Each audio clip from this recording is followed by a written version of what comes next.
Augustus Dorico's page, the Rainmaker guy. Look at this post on June 29 of this year. He reposted this. And you realize that nothing can stop what's coming. Isn't that interesting? Doesn't look like a happy thing, does it? Bonjour y'all, Nola Butterfly here, and this show is dedicated to the little girls and all the people who have lost lives and serious property in the assault on America that took place starting on July 4th across this nation. And the video we just saw, I didn't realize at the time, was actually a shout out to Peter Thiel. That was actually Peter Thiel himself in that meme with the tidal wave, when you know no one can stop what's coming.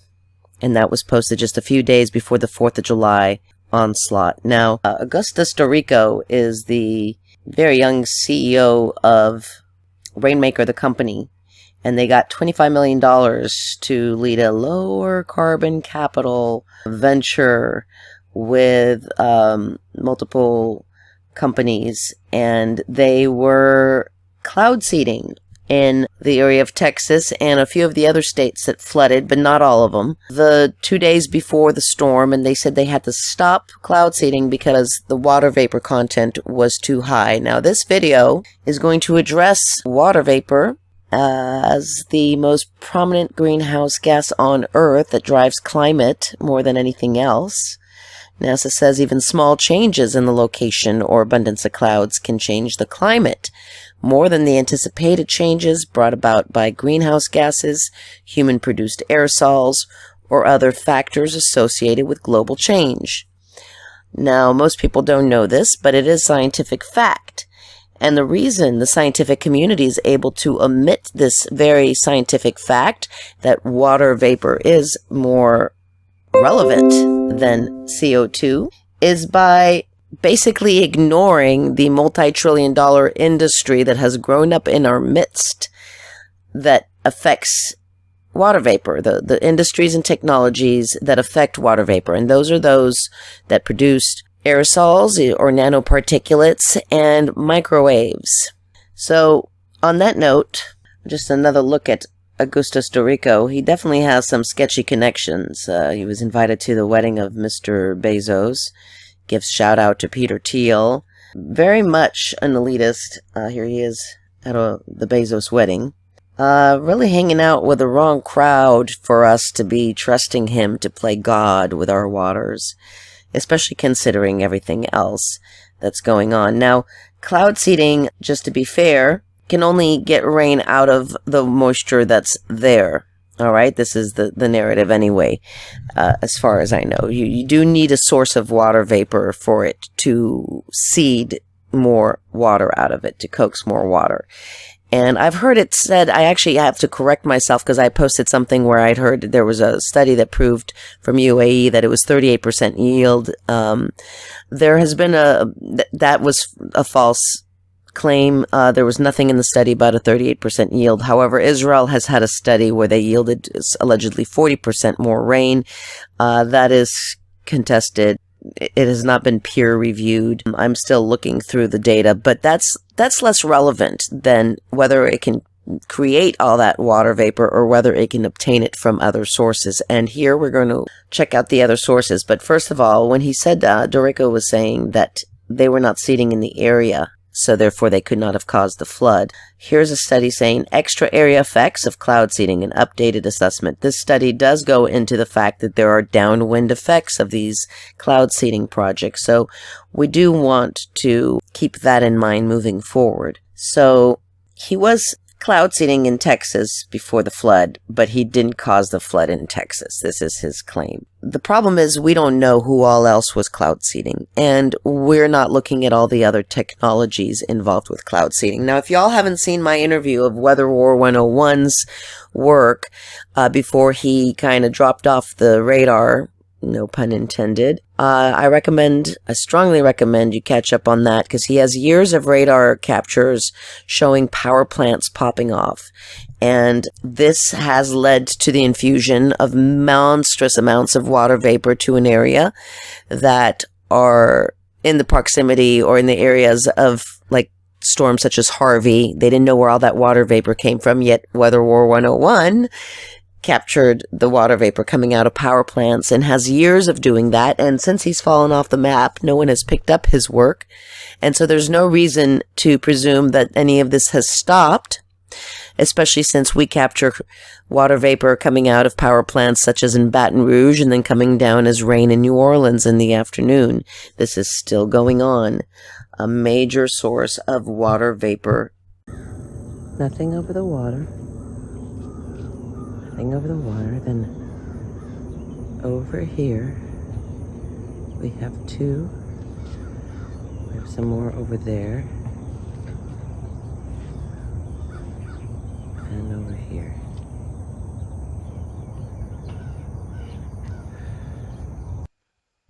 So even though Dane Wigington did a hit piece on weather modification through power plants, I did find a patent on his hit piece that somebody put in the comments, method for weather modification and vapor generator for weather modification. And this is just one piece of evidence. There's other patents that I'm sure we haven't found yet. But even so, we have the Weather Service. Nuclear power plants causes freak snowstorm. And they know this, all right? They know everything that's happening in the space, whether they work it into the narrative or not. And here we have in the 1965 document, seeding, cooling towers, weather, and climate. Actually, I'm not sure which document this is right now. I have it in my archives, but I don't have time to dig it up. But a possible modification, such as precipitation induction or lightning suppression, can be assumed, and then an effort made to estimate what the consequences would be in the society. Whether a modification is tried, as in seeding above a hydroelectric plant, the effects upon power production downstream and in the generating network may be traced. So they know about this, and I've recently learned that they actually use a chemical in power plants to affect the opacity of the clouds coming out of them. So what chemical this is, I have not yet found out. Could they be adding other stuff to make seeding even more intense, or could they be seeding above a hydroelectric plant? Well, the World Meteorological Organization says in a document, I believe is in 2013, that there are companies that have been doing weather modification projects ongoing, cloud seeding projects ongoing for over 50 years, such as hydroelectric companies. So we know that this is a method of water vapor creation, and it is deliberate and intentional, and they know. We know they know. A major source of water vapor releases. Now, just so you know, there are rain enhancement projects that have been going on in the Gulf, because they're saying there's all this extra tropical weather that is coming onto the continent that have led to some of this flooding. Well, here's a precipitation enhancement project for the Gulf of Mexico coastline. This is not a state. This is for Rainmaker Technology Corporation, 124 to 12/27/25. They got their license for the project, and I don't know if it's continuing or if it's stopped, and no, there is no environmental impact statement being made. And now, what you got to keep in mind here is that, well, New Mexico just wrote a law that cloud seeding water will be considered natural. All water from cloud seeding shall be considered natural, as if no seeding happened. Now, New Mexico is also one of the dozens of cities that flooded recently, and we're seeing like houses going downriver, people in absolute horror as all this stuff is happening, as they should be. So they're engineering the weather, but they're legally declaring the results natural, which indeed they're not. Especially if you're going to focus on CO2 and start charging humans carbon tax and start trading that on the stock market when it's really water vapor, that has forcing effects, and that they don't call it forcing because they don't acknowledge the industries that force it. So that's the pseudoscience that this meteorological community is rolling with these days, at least the less honest and intelligent ones that are just reading from the choir book. Now, we got this from Jeff Baradelli. What are the odds this July's Mediterranean heat is natural? About 1 in a billion. It's the most extreme Mediterranean heat wave on record for early July. Peak anomalies plus 8 degrees Celsius, 14 degrees Fahrenheit, now off of France, Italy, with absolute peak temps near 31 Celsius, 88 degrees Fahrenheit. Those are isolated, but how deviant are the overall med SSTs from the norm? Around 6 deviations, sigma, or a roughly 1 in a billion chance. So basically, it's not possible in a natural climate. Now, I don't believe he's calling out artificial man-made weather that is deliberate. I think he's harping to the CO2 narrative. But just so you see that by any means, this is not natural weather. So let's explore this a little bit further, shall we? These are the temperatures in the Gulf right now, and I'm looking at these because right now there's a storm over here that is a depression that is threatening to form into a storm, cut across Florida, and come on up this way into Louisiana. Maybe it'll go into Texas, maybe Mississippi. It's a little too early to tell, but however, they're priming the radars now, and let me just show you what some of that looks like. These are the radars, the continental radars, and as you can see, there's overlapping coverage, and then there are other radars, and then there are other technologies, and then there's a bunch of cloud seeding, and then there's a bunch of power plants, okay, and then never mind the satellites, okay, so, and then the cloud seeding generators, the balloons, it just goes, this is a weather weapon system, and it is extensive. So if you isolate any one factor, you won't find blame, but when you put it all together, okay,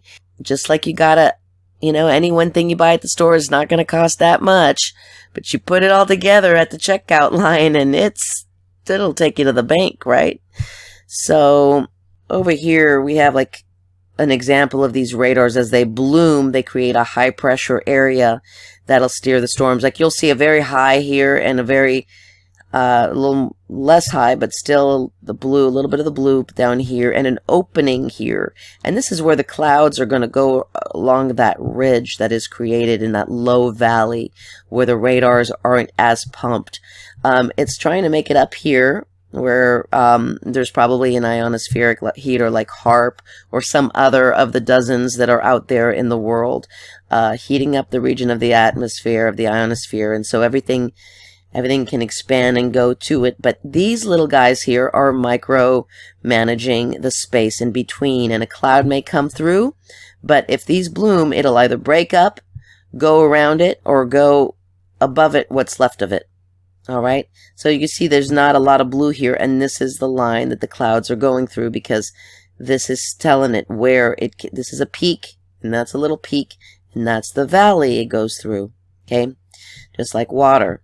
So there are a lot of technologies here. Let's just go on. I want to share. A lot of people know winning the weather by 2025. This is Spacecast 2020. The Spacecast 2020 study, which includes a document titled Counterforce Weather Control, was conducted by the U.S. Air Force Center for Strategy and Technology in 1994. This document is part of a 4-volume set, with Volume 2 focusing on the counterforce weather control. A final report for Spacecast 2020 titled Spacecast 2020 Volume 1 PDF was published in 1992 and includes discussions of various technologies, including counterforce weather control. The study was initiated by the Chief of Staff of the United States Air Force to examine capabilities and technologies for the period of 2020 and beyond. Over here we have a list of some of these technologies. We have Space Modular System, blah, blah, blah. Space Traffic Control System, Weather Forecast System, Space-Based Solar Monitoring and Alert Satellite System, Ionospheric Forecasting System, Holographic Projector, interesting, huh? Space-Based High Energy Laser System, hell, okay, Kinetic Energy Weapon System, High Powered Microwave System, Particle Beam Weapon System, weather C3 system, solar mirror system. Okay, so when we get to page S34 of the document, when we start to get them listed out. Solar mirror system, a system of orbital mirrors to redirect solar energy for purposes of controlling terrestrial temperature and cloud patterns. Weather C3 system, a counterforce weather control system for military application. The system consists of a global on-demand weather observation system, a weather modeling capability, a space-based direct energy weather modifier, and a command center with the necessary communication capabilities to observe, detect, and act on weather modification requirements. Particle beam weapon system, high-powered microwave system, a space-based high-powered microwave weapon system that is capable of destroying ground, air, and space targets. So, asteroid detection system, well, that sounds good enough. But the solar mirror system, that was actually a Nazi plan to put a mirror up to reflect the sun and to fry us with down on Earth. And interesting that NASA stems from the origins of the leftover of the Nazi rocket program they had. Werner von Braun, who founded the NASA, did a lot of the initial setting it up, and he warned us I think he warned us about the hologram or the fake alien invasion. He did warn us about. So S37 is where you want to go for this page if you're looking to get this information. Now, I asked ChatGPT, and we're gonna get interesting here. A question: if one wanted to heat up the oceans with existing technology, what could one use? If someone wanted to heat the oceans intentionally using existing technology, a dangerous and ethically questionable goal, you don't say, here are the primary mechanisms they could use in theory. This is not a recommendation, but rather an analysis of feasibility based on known technologies. Microwave or radio frequency radiation directed energy. How? Satellites or ground-based transmitters, example HARP, type arrays, or high-powered radar like NEXRAD, could theoretically beam directed electromagnetic energy into the ocean's surface layer. Feasibility limited by atmospheric absorption and dispersion, shallow penetration, only millimeters or centimeters at most. Can warm the upper microlayer, which could alter evaporation, albedo, and convection, but not deep heat. Nuclear devices or reactors. How? Submerging nuclear reactors or detonating underwater nuclear devices. Feasibility. Reactors can be used in small areas for heating, as in some research setups. Explosions are massively destructive and have radiological consequences. Effect: localized heating with severe geopolitical and environmental fallout. Underwater electrical heating. How? Passing electrical current through high-resistance cables submerged in water to create heat, resistive heating. Feasibility: technically possible, but requires enormous energy input and infrastructure. Only useful for small areas. Example, experimental tanks or bays, not large-scale oceans. Atmospheric aerosol manipulation, geoengineering. How? Spray aerosols or black carbon to darken clouds or ocean surface, reducing albedo and increasing heat absorption. Feasibility: already demonstrated in limited forms. Example, black soot on snow, contrail manipulation. Effect: could raise local surface water temperatures by increasing solar absorption. Surface-based spraying from ships or aircrafts could target specific zones.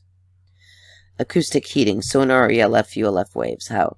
Use low-frequency sonar or ELF, ULF electromagnetic waves to induce vibrational heating in water molecules. Feasibility: underwater military and communication systems already use these frequencies. Limited heating, but could potentially affect marine life and thermodyne stability. Solar radiation enhancement. How? Remove cloud cover via atmospheric ionization, example HARP-style upper atmosphere heating, to let in more solar radiation. Feasibility: controversial and speculative, but based on patents and some military research. Effect: increased isolation could warm surface waters over time.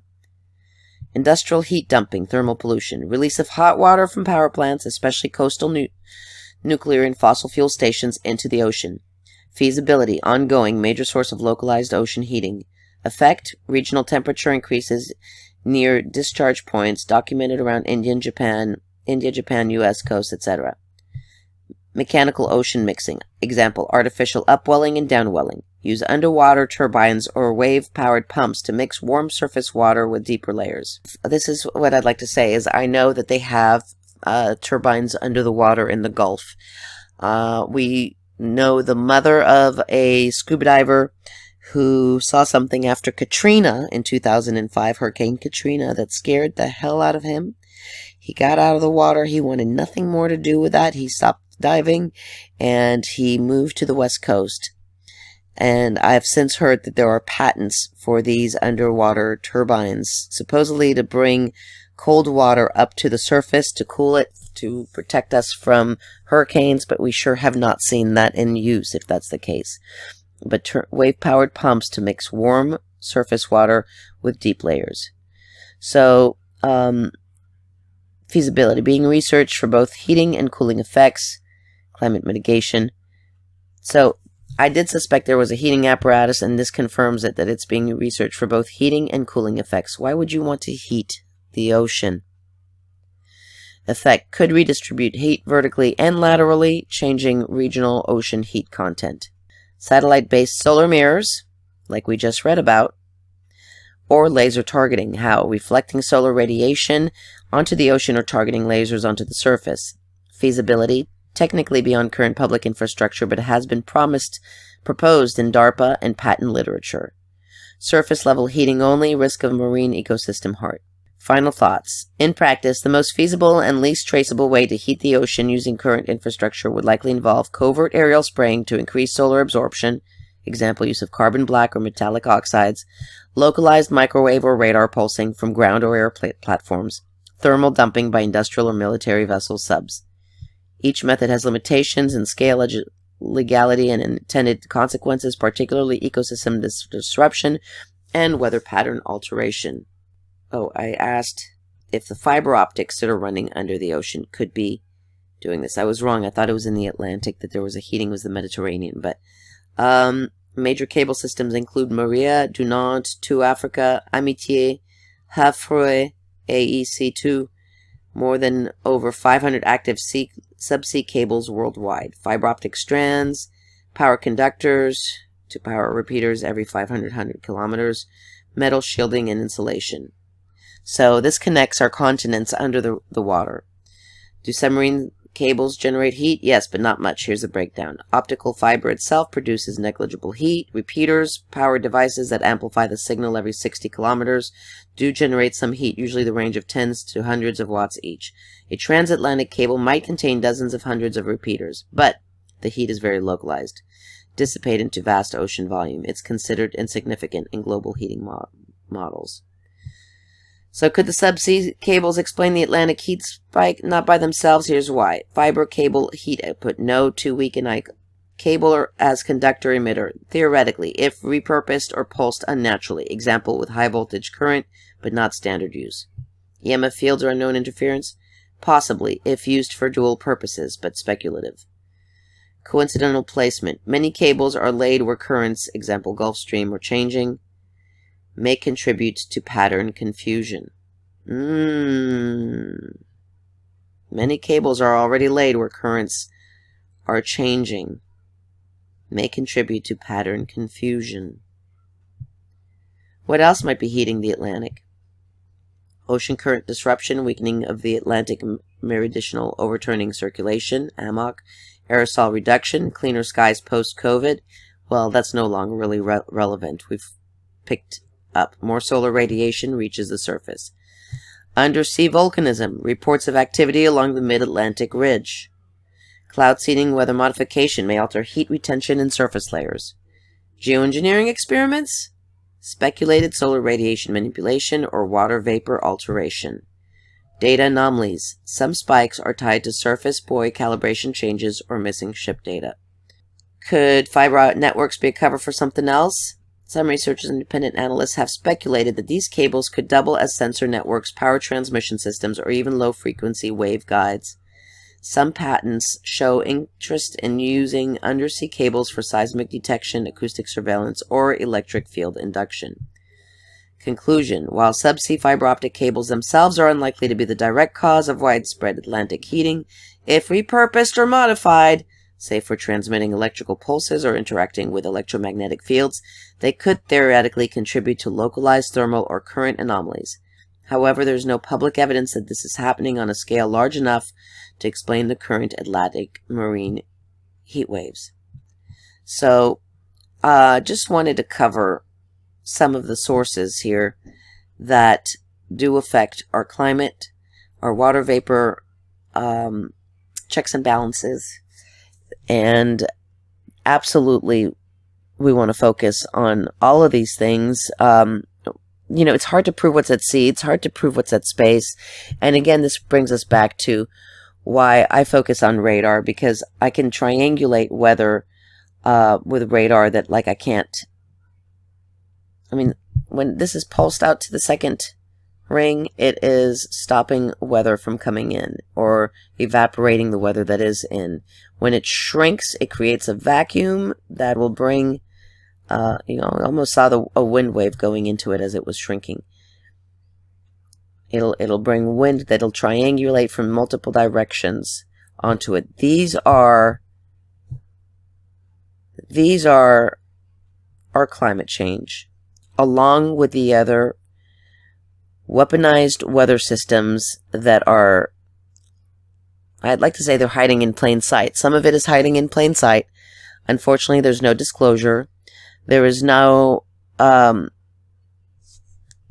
monitoring of all the projects going on cumulatively, including HARP and well, never mind Doppler. They're not even considering and counting Doppler, even though they are microwave emitting facilities. They're microwave heaters that emit radiation. This is radiation. Look at California here.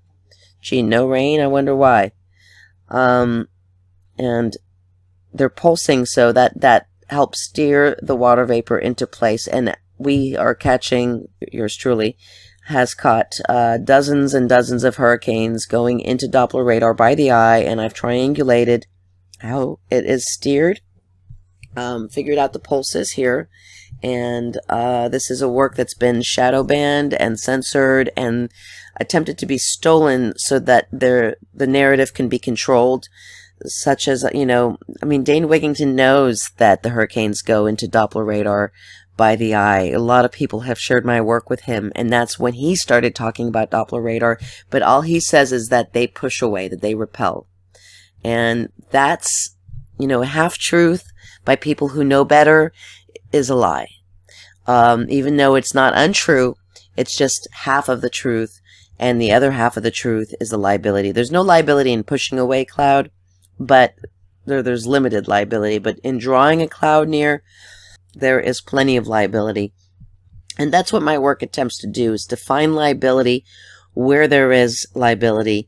Since a lot of people are finding out it's very hard to prove what's in a contrail, what's in a chemtrail, they can create artificial ice supersaturated regions by supersaturating the region with flights that disperse aerosols. Contrails can create artificial ice supersaturated regions, and those are the things that determine whether a contrail will persist or not.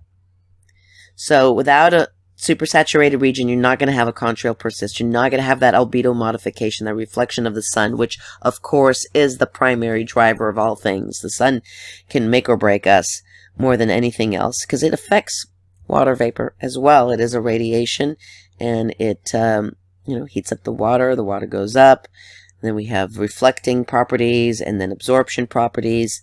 So this is a giant mess we're in. Sorry to be the bearer of bad news if you didn't know, but knowing is half the battle. When enough people realize this, it will be over, unless they can spin the propaganda and sell you on it, like Mr. Dorijo was spinning for us, going around all the legislative hearings, talking about how we need to ban geoengineering if we want, but leave cloud seeding alone. I think, honestly, he's a psyop. I think, whether he knows it or not, he was set up to come out at this time. Right? I mean, he went around, got everyone's attention, got 700 cloud seeders to sign up after his last interview. And then the floods put all this negative light on him, but the floods are continuing with or without him. Supposedly they stopped. He's not the only one, guys, but for some reason they wanted us to know that weather modification is a thing. Now they're ready for us to know, and he was the bearer of that. He broke the ice for the normies who didn't know, who weren't hip to it like the rest of us were for forever. So we're looking a lot less conspiracy theory oriented these days, though some people still like to use that term. Gee, what does it take to let you know that the mainstream narrative, I mean, they kept this under wraps for how many years? It wasn't hidden, it just wasn't advertised. And now all of a sudden everybody knows because they hear it on the nightly news that there's some speculation about cloud seeding, or there's some controversy because there was some cloud seeding, but it had nothing to do with any of it. Well, it's all cloud seeding. Whether it's cloud steering or cloud seeding, it's not natural. And neither is the rain that comes down of it. It's got dirty rain, There's parasites in it that activate under EMF. This is like independent researchers have stated this, have shown the studies. The studies have shown their work with the microscope, capturing the rainwater and the fallout. Honestly, I think it's a spiritual battle, guys. And until we get right with ourselves first, we're not going to be as effective in this battle, because this is more than the physical. This is a very spiritual battle, and this has arisen in our innocence and naivety and not so innocence. We have allowed our government to do whatever it wants. We have allowed it to be unchecked. We have voted really questionable people into office, and we have allowed the military to just do whatever it wants anywhere in the world, and the rooster has come home to roost. It's been here. They've been reverse engineering Nikola Tesla's life vision for the last 100 years, guys. Over 100 years. It was 100 years since I've discovered the Hurricane Irma going into Doppler radar. It was in 1917 that Nikola Tesla made the Mattoon tornado. It went across several states. It was the largest straight line tornado, and it was pointing to the Wardenclyffe Tower that shut down a month later as they were trying to cover their tracks. So we are in a world of hot water, guys. I recommend you see my Clear Skies Conference presentation. For more details, check out my channels, Nola Butterfly on YouTube. It's my second Nola Butterfly 2 channel. I got Nola Butterfly on Rumble, and I just started my Substack. I'll be rolling out some more stuff there. I just started. So, Nola Butterfly on Substack too. Also, I'm thrilled to announce the Clear Skies movement has been growing on X. It is a wonderful community, a really, truly grassroots movement that has no psyops attached to it, just a growing movement of people who've had enough. So look for us on X and join us. Open up a chapter in your state today. There's a few states, I think, that may still be open. God bless, and blessed be. This is a unique little book covering a topic that is much overdue for teaching children about our environment. The title is Funny Clouds, A Chemtrail's Tale, written by Raphael O'Neill, illustrated by Sean Gautreaux, and printed by an Amazon company called Great Space. The story is about little Marie and her mom, who go outside to plant a tree. When they finish, little Marie looks up towards the sky to see strange clouds sprayed by jet aircraft. The story is told in rhyme and prose that can inform but also entertain a young reader. I recommend this book because it has an optimistic message without instilling fear. The story ends on a positive note about how responsible people will ultimately succeed in stopping chemtrails by spreading awareness and taking political action. This little book is a valuable tool for adults to educate their children on an extremely important environmental issue. Informed citizens know that chemtrails were described in House Resolution 2977 as an exotic weapon back in 2001. Concerned parents have a right to protect their children from dangerous chemical experiments in our sky.